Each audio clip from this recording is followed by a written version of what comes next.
Hi, I'm Cece. I'd like to tell you about an incident that happened about a year and a half ago at 100 Nights here in Keene.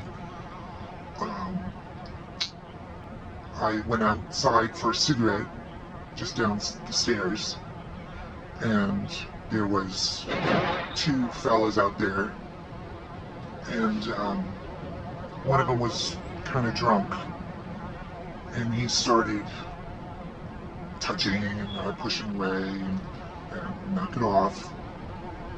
And I decided to go upstairs because he wasn't listening to me. And he grabbed me and pushed me.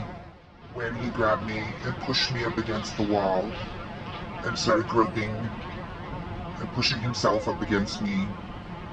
And there was one or two other people outside, and I fought and kicked and panicked and got him away from me and went upstairs and immediately told Jeff, went into his office, and I assumed he was going to call the police, but he said he's out of here, he's banned. But I found out later that he let him back in. I don't know how much later,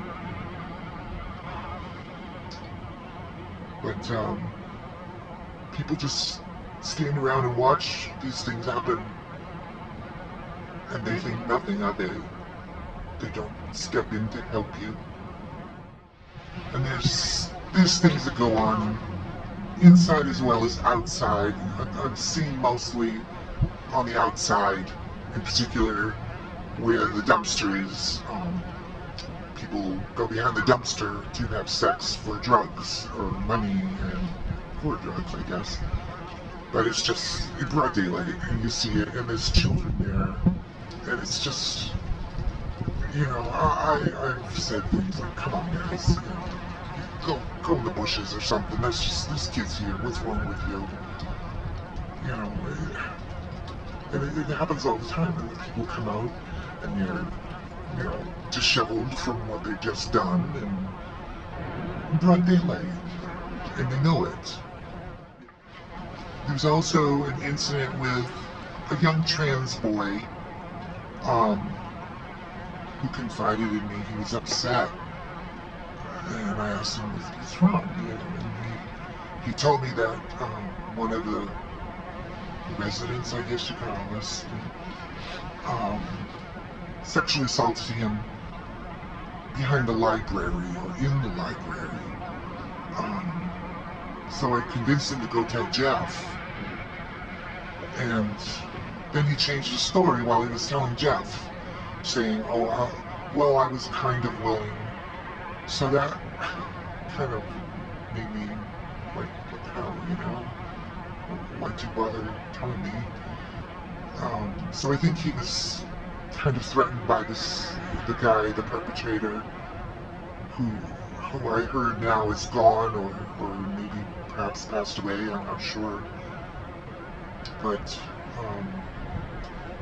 yeah, there's just not enough done to make these people accountable, especially by the employees that work there. They're supposed to protect you. I'd like to see that place get cleaned up and start with the employees. Don't hire sex offenders.